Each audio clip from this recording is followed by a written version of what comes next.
The morning sun cast its golden rays on the modest apartment of Chuka and Ifunanya. To their neighbors, they seemed like the perfect couple, a hardworking husband and a beautiful, ambitious wife. But beneath that surface was tension, an invisible crack threatening to split their world apart. Chuka, a humble mechanic who had built his business from nothing, loved his wife deeply. But Ifunanya, though she had once loved him, now craved a more glamorous life. She admired the polished men she saw on social media, those with sleek cars and tailored suits, and she began to feel ashamed of the simplicity that her husband carried with pride. Chuka noticed her distance but couldn't explain it.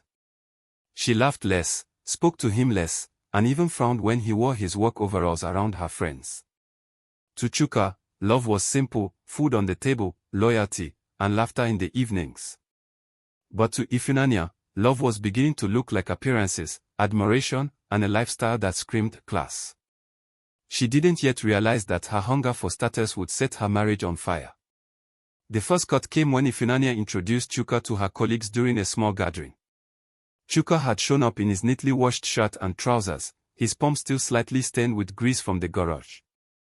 Ifunanya forced a smile, her eyes darting nervously as her friends looked at him curiously. When one of them asked who he was, she laughed uneasily and said, "Oh, that's my brother." The word stung like a blade. Chuka froze, his ears ringing. He wanted to believe it was a joke, but her friends nodded, accepting the lie, and moved on. He felt stripped of dignity, invisible before the woman he had built his world around. Later that night, he asked her why she had said that. Ifunanya brushed it off, saying it was just easier that way because he didn't fit in. Chuka didn't sleep that night. For the first time, he wondered if he had married the wrong woman. The house became colder with each passing day. Chuka tried to continue with his routine, fixing cars, bringing home his earnings, and offering his wife small tokens of love. But Ifunanya had already built walls around her heart. She stopped welcoming him with smiles, and when they sat together, her eyes stayed glued to her phone. Neighbors whispered about their growing silence. The laughter that used to echo from their home was gone. Chuka's heart ached, but he buried his pain in bottles of beer at night, convincing himself that things would return to normal. Ifunanya, however, drifted further into her fantasy world, one where her husband was a man she could proudly display, not hide like a shameful secret. When Ifunanya suggested they hire a maid, Chuka was surprised. They weren't struggling, but they weren't wealthy either. Still, she argued that her status demanded it. "Every decent home has one," she said sharply. Against his instincts, Chuka agreed.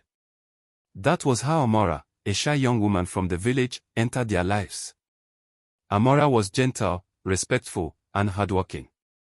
She did the chores with diligence, never complaining. Unlike Ifunanya, she showed Chuka gratitude even for the smallest things. When he gave her money for soap or thanked her for cooking, her face lit up like sunrise. Chuka didn't notice at first, but the contrast between his wife's disdain and Amora's quiet appreciation began to gnaw at his heart. The night it all began was unplanned. Chuka had drowned himself in alcohol after another humiliating episode where Ifunanya ignored him in public. He stumbled into the house, words slurred, eyes heavy. Ifunanya was away at a friend's party, leaving Amora to attend to the home. She tried to guide him to his room, but in his drunken state, he mistook her gentle touch for something more. One mistake led to another. In the silence of the night, lines blurred, and Chuka crossed a boundary that changed everything. By morning, shame sat heavy in his chest, but Amora, timid and fearful, said nothing. She carried the weight in silence, never knowing that life within her had already begun. Weeks passed, and Amora's body began to change. She hid it under loose wrappers, afraid of what Ifunanya would do if she found out. But Chuka noticed. One evening, when the house was quiet, she broke down in tears and confessed the truth. His heart sank. The reality of his mistake hit him harder than any insult his wife had ever thrown. Chuka paced the room for hours, torn between fear and a strange sense of responsibility. He couldn't abandon Amora, it wasn't in his nature. For the first time, he felt a strange protective instinct toward her, one he no longer felt for his own wife. Ifunanya began to sense a shift in the house. Chuka spoke less to her, his eyes often avoiding hers. She attributed it to his shame of not fitting in, unaware of the storm brewing beneath her roof. Amore tried to keep her distance, but the burden she carried grew heavier each day. Her morning sickness became harder to hide. One fateful morning, Ifunanya caught Amora vomiting in the bathroom. "What's wrong with you?" she demanded, suspicion flashing in her eyes. Amora stammered an excuse, but her trembling hands gave her away. Chuka rushed in, shielding Amora with his body. That single gesture ignited a fire of rage in Ifunanya's heart. The confrontation came later that evening. Ifunanya stormed into the living room, eyes blazing. "Tell me, whose child are you carrying?" she screamed. Amora broke into sobs, unable to speak. Chuka, his head bowed in shame, whispered the truth, "It's mine." The words crashed through the room like thunder. Ifunanya staggered, her chest tightening as though the walls had closed in on her. For the first time, she realized her husband was not the meek, pitiful man she thought she could control. He had chosen someone else, even if by mistake. Ifunanya's fury knew no bounds. She cursed Chuka, hurled insults at Amora, and threatened to throw her out into the streets. But Chuka stood firm, something he hadn't done in years of marriage. "She's not going anywhere," he said quietly but firmly. "She carries my child, and I will not abandon her." The words struck Ifunanya like a whip.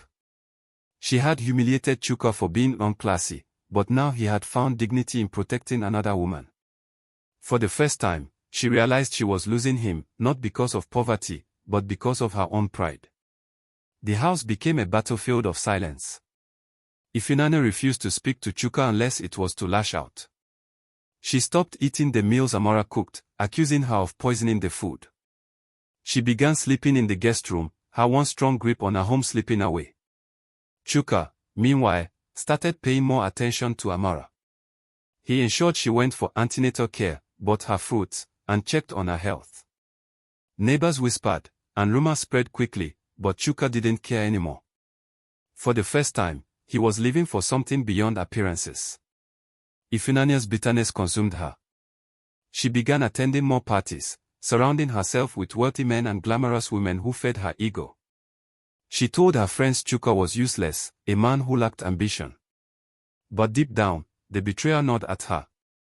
One evening, drunk with anger and humiliation, she confronted Chuka again. "You've ruined me," she shouted. "You've tied me to disgrace."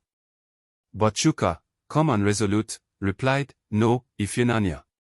You ruined us when you forgot what marriage was about. Respect, loyalty, and love, you threw them away for class." Amora endured the insults quietly. She served Ifunanya with respect, even when scorn was poured upon her. Her humility touched Chuka deeply. She never demanded anything, never raised her voice. Yet, in her silence, she carried a strength that Ifunanya lacked.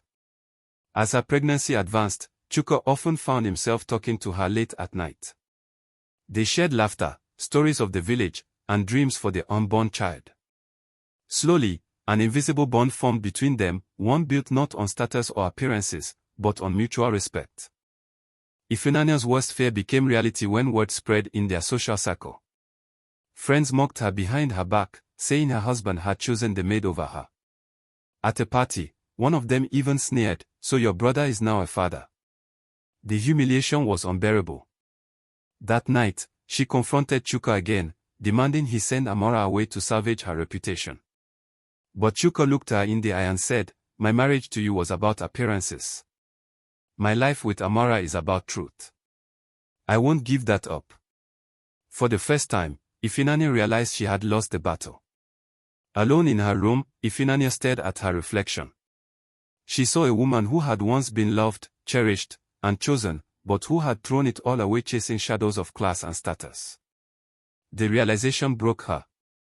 She wept bitterly, but her pride would not let her apologize. Her friends, once her comfort, began to distance themselves. No one wanted to be associated with a scandal. Ifunanya had traded her husband's loyalty for their approval, and now, even they abandoned her. As Amora's belly grew, Chuka transformed. He reduced his drinking, invested more time in his workshop, and saved money for the baby's arrival. For the first time in years, he felt like a man with purpose. His mistakes still haunted him, but he was determined to make things right. He bought a small crib, painted the baby's room, and even began dreaming of expanding his garage into a bigger business. Amora's quiet encouragement fueled him in ways Ifunanya's criticisms never had. Chuka, once seen as unclassy, was slowly becoming a man of substance. Unable to bear it anymore, Ifunanya gave Chuka an ultimatum: it's either me or her. She demanded that he throw Amora out, claiming she could never share her home with a maid carrying his child. Chuka looked at her for a long time, then shook his head.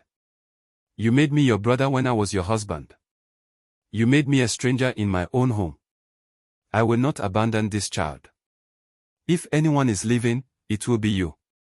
With pride as her only armor, Ifunanya packed her bags and left. She slammed the door behind her, expecting Chuka to run after her as he once did. But he didn't. He stood at the window, watching her leave with a strange mix of sadness and relief. For years, he had lived under her shadow, suffocated by her disdain. Now, for the first time, he breathed freely. The home was quiet, peaceful, and filled with new hope. The months rolled by, and Amora gave birth to a healthy baby boy. Chuka wept as he held his son for the first time.